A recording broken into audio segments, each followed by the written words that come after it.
जी नाज़रीन, एक भेरो ॿिए रवां खे वरी ख़ुशामदीद चवंदासीं भलीकार। ऐं ही जानम वतन महबूब वतन जंहिंजो योम आज़ादी जो ॾियारो असां मल्हाए रहिया आहियूं धरती टीवी जे बहितरीन प्लेटफॉर्म ज़रिए। ऐं इहा ट्रांसमिशन अवां ॾिसी रहिया आहियो ऐं मुख़्तलिफ़ रंग ऐं मुख़्तलिफ़ आवाज़ बि ॿुधंदो ऐं हीअ ट्रांसमिशन ईअं ई जारी ऐं सारी रहंदी। बहरहाल वीर जी साहब असां सां गॾु आहिनि, वीर साहब सां बि गुफ़्तगू हले पई उन सां गॾोगॾु। ऐं उमेमा बि असां सां गॾु आहे। उमेमा हाणे त सिंधी सम्झ में ईंदी हूंदी पूरी तरह न? सफ़ा हूअं ई ज़ीरो जो ज़ीरो। ठीकु आहे, उर्दू ॻाल्हाइणी पवंदी माना। ठीकु आहे, माना असां महिनत कयूं तव्हां न कंदव, ईअं आहे न? वीर साहब मां ग़लति पई चवां? बसि असां ॾिसो केॾी ॿोलियूं ॻाल्हाईंदा आहियूं। असांखे सराइकी बि ईंदी आहे, उर्दू बि ईंदी आहे, सिंधी बि 10-12 ॿोलियूं पाण खे अचनि थियूं, है न? सिंधी, उर्दू, अंग्रेज़ी, ढाटकी, मारवाड़ी, हा ॾिसो सिंधी, सराइकी। पर असीं वरी शाइरी बि कंदा आहियूं, इन करे असांखे सभु ॿोलियूं सिखणी थी पवनि। अच्छा, या जेसि ताईं गीत ॿुधूं। हाँ ईअं है ना? ईअं किते से याद कर। अब क्या गीत सुनाएंगे आप? हम जिंदा कौम हैं, पाइंदा कौम है। पाइंदा कौम है, जो बेंजामिन सिस्टर्स और जो सजाद अली ने सिंग किया है साथ में, वो मैं सुनाना चाहूँगी। बहुत अच्छा गीत है और ये कौमी गीत तो नाज़रीन दिल के लुभाईंदड़ आहिनि। जी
बेहतरीन। ऐं ही मिली नगमा उहे मिली नगमा आहिनि जेके इन्हनि जहिड़ा अॼु ताईं वरी कंहिं फ़नकारनि कंहिं बि म्यूज़िक डायरेक्टर न आहिनि ठाहिया। बिल्कुलु। ऐं असांखे पाणी वांगुरु यादि हूंदा आहिनि। बिल्कुलु। जीअं मेहदी हसन साहब जो शुरू में गीत शामिलु थियो त केॾो माना दिलि बहार थियो, ईअं लॻो ॼण हाणे ई ॿुधो।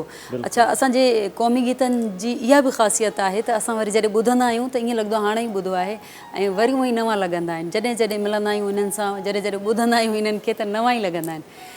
असां तव्हांजे ख़्यालनि मां कुझु ॿुधणु पिया चाहियूं। ऐं ॿी ॻाल्हि त असां ॾिसो हींअर सेलिब्रेट कयूं था, माफ़ु कजो हिन खां पहिरीं 2 अखर त त पाण सेलिब्रेट कयूं था, समूरा त्यौहार, समूरी ईदूं, अहिड़े क़िस्म जा जश्न मल्हायूं था।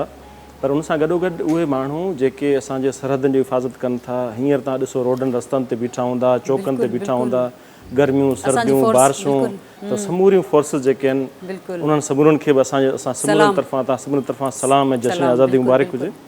उस्ताद बुखारी जो मूंखे हिकिड़ो बहितरीनु यादि पियो आयो त कुझु जांच कबी, कुझु सोच कबी, कुझु गौर कबो, कुझु ज़ोर कबो, कुझु माठ कबी, कुझु शोर कबो, कुझु होश कबो, कुझु जोश कबो। हर हालत में, हर सूरत में हिन हालत खे हीअं करिणो आहे, जे हीअं न थियो पोइ हूअं कबो, जे हूं न थियो कुझु और कबो। जो ज़ुल्म सां जारी जंग रखे सो इंसान इब्न इंसान आहे। जो ज़ुल्म सहे कुझु की न कुझु सो ढोर आहे, सो ढोर कबो। कल्ह दौर ॿियो, अॼु दौर ॿियो, हर दौर मथां नओं दौर कबो। उस्ताद कंहिंखां कोन ॾिजूं हिकु ॻाल्हि सिवा कुझु और न कबो।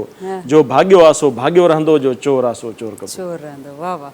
उस्ताद बुखारी जी बि छा ॻाल्हि कजे, उन्हनि जॾहिं लिखियो लाजवाब लिखियो ऐं पंहिंजो मटि पाण। ऐं अॼु बि ॾिसो ज़हननि ते केॾी आम ऐं आसान तरीक़े सां उहे छायल आहिनि ऐं बिल्कुलु आसान शाइरी कंदा हुआ। अॼोका जेके नौजवान फ़नकार आहिनि या नौजवान जेके बि आहिनि उनखे ॿुधण बि पसंदि कनि था ऐं ॻाइण बि पसंदि कनि था। इंस्पायरेशन वठनि था उन्हनि। बिल्कुलु असांजे मुल्क जा ही तमामु बहितरीनु नाला आहिनि, जीअं उस्ताद बुखारी साहब थी वियो, शेख अयाज़ साहब थी वियो, खोड़ सारा नाला आहिनि, कंहिंजा नाला वठी कंहिंजा नाला सभिनी खां असांजो फ़िक्री उस्ताद, असांजो फ़िक्री रहनुमा शाह लतीफ़ भिटाई बिल्कुलु पहले सारा आहिनि। तमामु वॾी शख़्सियत। लतीफ़ साईं हिकिड़ो बहितरीनु त अॼु समाज खे ॻंढण जे लाइ, पाण में जोड़ण जे लाइ त नओं नियापो आयो राणे मुला रात, लदीसूं लतीफ़ चए कनूं ॾातर ॾात, न की पुछनि ज़ात जे आयासीं अॻियां। त असांखे ज़ात पात, पाकिस्तान में आहियूं त सभु गॾु आहियूं ऐं हिकिड़ो गुलदस्तो, हिकिड़ी फैमिली आहियूं ऐं पाकिस्तान जी फैमिली 22 करोड़ फैमिली मेंबर आहिनि हुन जा। ऐं असां सभु पाण में मिली करे हिन मुल्क खे सरसब्ज़ बनाइणो आहे, हिन मुल्क खे अॻिते तरक़ी ॾियारणी आहे। हिन मुल्क जा समूरा जेके हिसा आहिनि, जेके पासा आहिनि, उन सभिनी खे साथ करे गॾिजी मिलाए करे गॾिजी हलिजे। बिल्कुलु इन कारवां खे असां ईअं ई गॾु खणी हलंदासीं ऐं इहे ई उमेदूं आहिनि, इन ई उमेदुनि सां असां क़ाइमु आहियूं। ऐं उहे बि चवंदा आहिनि दुनिया बि क़ाइमु आहे त असां बि क़ाइमु आहियूं ऐं असांजो मुल्क महबूब वतन एॾो बहितरीनु वतन आहे। ऐं ख़ासि तौर ते तॾहिं अहसासु वधीक थींदो आहे जॾहिं असां पंहिंजे मुल्क खां ॿाहिरि बि ईंदा आहियूं, पोइ ख़बर पवंदी आहे त असांजो मुल्क केॾो प्यारो आहे ऐं केतिरो बहितरीनु आहे ऐं केतिरो अहसासु आहे।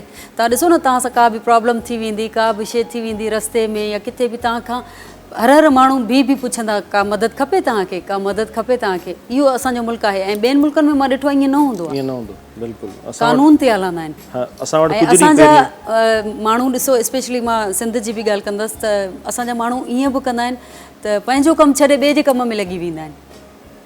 ट्रेन सां हादसो पेश आयो कुझु ॾींहं पहिरीं, महीनो ॾेढ पहिरीं ट्रेन आई पे पंजाब खां, त उनखे हादसो पेश आयो त राति जो उहो पटरी टुटी हुई त उते स्टे करिणो पियो 4-5 कलाक। उन 4-5 कलाक में ट्रेन में त 2-3 माण्हू हूंदा आहिनि, उन्हनि समूरनि खे मक़ामी माण्हुनि राति जो कोई 200-300 देगूं लाहे सभिनी खे मानी खारायूं। वाह ॾिसो, अदरवाइज़ उते जंगल हुयो, न को शहर हुयो माण्हू का शइ वठी सघे करे सघे, त उते नौजवान आसपास जा जेके ॻोठाणा आहिनि उहे आया ऐं उन राति जो देगूं पचाए माण्हू खे मानी खारायूं। इहो पाकिस्तान आहे, इहा असांजी रवादारी आहे पाकिस्तान। बिल्कुलु सख़ी ऐं महिमान नवाज़ पाकिस्तान आहे असांजो।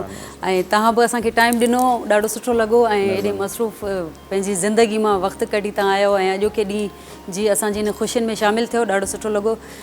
वीर साहब, तव्हांखे कुझु चवणो आहे, को मैसेज ॾियणु चाहियो त ज़रूरु। पाकिस्तान असांजो प्यारो मुल्क आहे ऐं हीउ मूं सवेल ॿुधायो त असांजो हिकिड़ो घरु आहे, हिकिड़ी फैमिली आहे, असांजो पंहिंजो हिकिड़ो सम्झो हिकिड़ो गुलदस्तो आहे। ऐं हिन गुलदस्ते खे जीअं रब मालिक जीअं ख़लकियो आहे, ओड़े ई तरीक़े सां उन समूरनि डाइवर्सिटी सां गॾिजी करे असांखे उनखे संभालणो आहे। ऐं उहे समूरा पाकिस्तान जा उहे फ़र्द जेके पाकिस्तान खे संभालनि था, पाकिस्तान खे अॻिते जेको आहे सो तरक़ी ॾियारण में पंहिंजो किरदारु अदा कनि था, असां उन समूरनि खे अदब ऐं एहतराम सां सलाम पेश कंदे असां पंहिंजे मुल्क खे अॻिते वधाइणो त जीअं सॼी दुनिया में पाकिस्तान नालो रोशन थी सघे। ऐं पाकिस्तान जो उहो जो ख़ूबसूरत फेस आहे जंहिंमें हर क़िस्म जी डाइवर्सिटी आहे, उहो असां दुनिया जे साम्हूं उजागर करे सघूं। इंशाअल्लाह। ऐं उहे बि चवंदा आहिनि त जॾहिं मुल्क तरक़ी कंदा आहिनि त शहर तरक़ी कंदा आहिनि, जॾहिं शहर तरक़ी कंदा आहिनि त गलियूं ऐं घिटियूं तरक़ी कंदियूं आहिनि, ऐं जॾहिं गलियूं घिटियूं तरक़ी कंदियूं आहिनि त पोइ घर तरक़ी कंदा आहिनि। ऐं कुझु माण्हू ईअं बि हूंदा आहिनि जेके चाहींदा आहिनि त असांजो घरु ख़ूबसूरत हुजे, ॿाहिरि कहिड़ो बि माहौल हुजे। ईअं न आहे, जॾहिं मुल्क तरक़ी कंदो आहे त तव्हांजे घर में ऑटोमेटिकली तरक़ी अची वेंदी आहे। बहरहाल वरी वठंदसि ब्रेक, नंढड़े मुख़्तसिर ब्रेक खां पोइ वरी मिलूं था।